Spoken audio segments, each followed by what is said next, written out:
Hello नमस्कार दोस्तों, मेरा नाम है अमरजीत और स्वागत है आपका मेरे YouTube channel platform of study पे। फ्रेंड्स, आज मैं आपके लिए जीके जीएस के टॉप 25 क्वेश्चन फिर लेके आया हूँ। ये इस सीरीज का पार्ट 4 है। इससे पहले 3 पार्ट में अपलोड कर चुका हूँ, जिसका लिंक मैं डिस्क्रिप्शन बॉक्स में दे रखा है। वहाँ जाकर वीडियो मेरी देख सकते हैं अगर आपने नहीं देखी है। और फ्रेंड्स, इन क्वेश्चनों को वीडियो के दौरान ही याद कर लीजिएगा, क्योंकि ये बहुत इंपॉर्टेंट सवाल है और किसी न किसी परीक्षा में कभी ना कभी ये पूछे गए हैं और आपकी आगामी एनसीएल की परीक्षा के लिए बहुत ज़्यादा इंपॉर्टेंट है। चाहे वो आप हेम ऑपरेटर के लिए हो, चाहे आप असिस्टेंट सुपरवाइजर के लिए या टेक्नीशियन के लिए हो। ठीक है, सभी एनसीएल के जितने भी एग्जाम है सबके लिए यूजफुल है।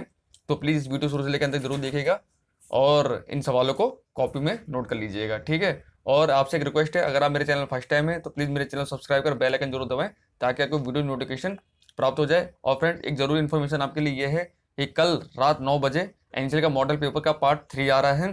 तो जिन्होंने अभी तक पार्ट 1 और पार्ट 2 नहीं देखा है, तो उसका वो मेरे प्लेलिस्ट में जाके उन वीडियो को देख सकते हैं। उसका मैंने प्लेलिस्ट में एक फोल्डर मैंने बना रखा है। और आज का क्वेश्चन शुरुआत हम करते हैं। देखते हैं आज के जीके जीएस में क्या मेरा पिटारा है और क्या 25 क्वेश्चन आपके लिए मैं लेके आया हूँ। चलिए पिटारा खोलते हैं। तो फर्स्ट क्वेश्चन है फ्रेंड हमारा, भारत में कार्यकारी प्रमुख किसे माना जाता है? प्रधानमंत्री को, उपराष्ट्रपति को, लोकसभा अध्यक्ष को या भारत के मुख्य न्यायाधीश को? तो फ्रेंड, जो भारत का कार्यकारी प्रमुख होता है ना, वो प्रधानमंत्री ही होता है। ठीक है ना, देखते हैं ना, ज़्यादातर काम प्रधानमंत्री हमारे देश में करते हैं। किसी देश में यात्रा करना है, एमओयू वगैरह जो भी होता है। जबकि और देशों में देखना, जैसा अमेरिका कौन होते हैं, वहाँ मेन राष्ट्रपति होते हैं। ठीक है ना। अगला क्वेश्चन है, महात्मा गांधी ने किस एकमात्र कांग्रेस अधिवेशन की अध्यक्षता की थी? बहुत इंपॉर्टेंट सवाल है फ्रेंड्स ये। ऑप्शन हैं 1896 कोलकाता, 1917 लखनऊ, 1907 सूरत या 1924 बेलगांव कर्नाटका। तो फ्रेंड, महात्मा गांधी ने एक ही मात्र कांग्रेस अधिवेशन की अध्यक्षता की थी, वो की थी option number D, 1924 Belgaum Karnataka में। 1907 सूरत, ये भी बहुत इंपॉर्टेंट है, क्योंकि इसमें कांग्रेस का विभाजन हुआ था गर्म दल में और नरम दल में। और इसकी जो अध्यक्षता की थी वो की थी रासबिहारी बोस ने। ठीक है ना। और 1896 वाला ये भी इंपॉर्टेंट है, इसमें सबसे पहले हमारा राष्ट्रीय गीत गाया गया था। अगला क्वेश्चन है, प्रसिद्ध कामाख्या मंदिर किस राज्य में स्थित है? सॉरी, तो ये कामाख्या मंदिर है फ्रेंड्स, ये असम राज्य में स्थित है, नीलांचल पहाड़ियों में। ठीक है ना। असम की राजधानी पता ही है, दिसपुर है। वहाँ के मुख्यमंत्री कौन है? सर्बानंद सोनोवाल।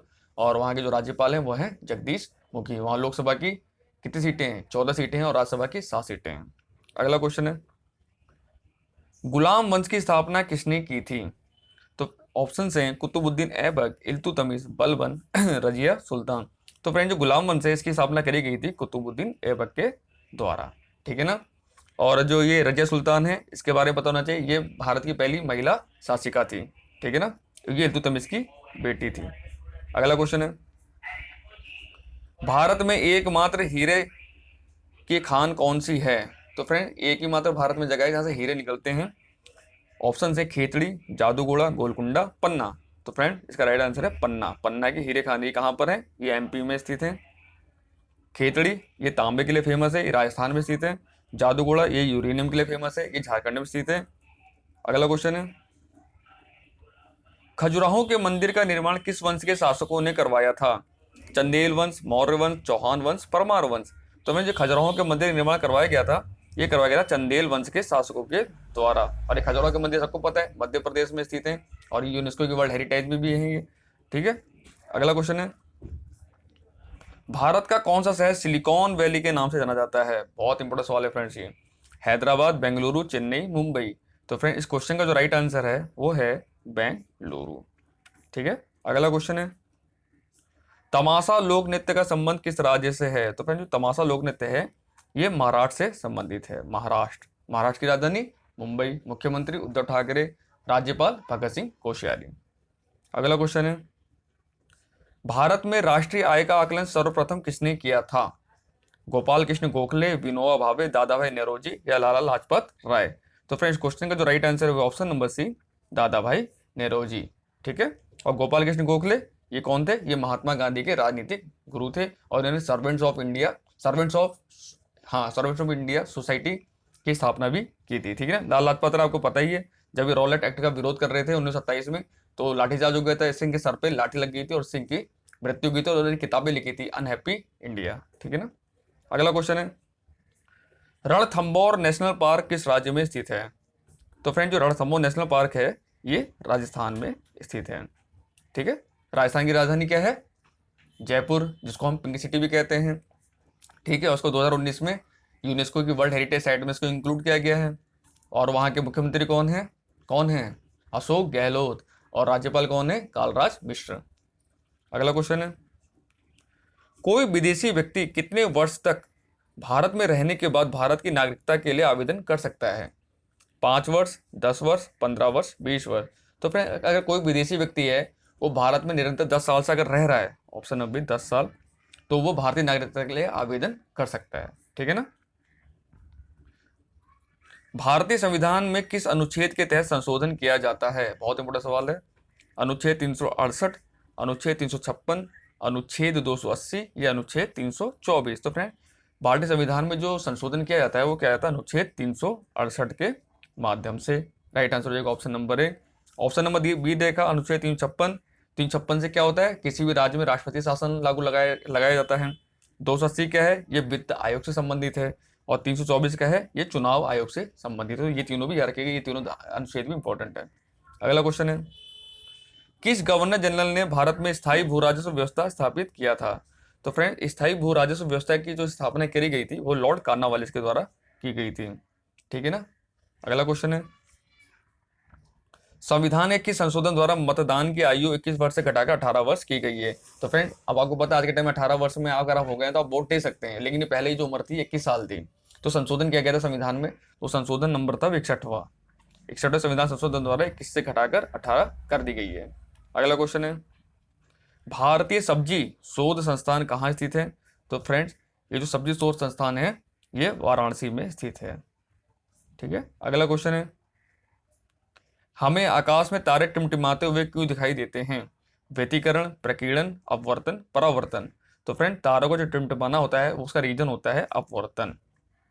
ठीक है ना। अपवर्तन के कारण देखते होंगे आप कभी कभी जो जैसे कोई वो होती है, कोई छड़ी होती है, अगर आप उसको पानी में डालेंगे तो टेढ़ी नजर आती है, उसका रीजन भी अपवर्तन ही होता है। परावर्तन क्या होता है? जब हमें कोई प्रतिध्वनि जो सुनाई देती है उसका रीजन परावर्तन होता है।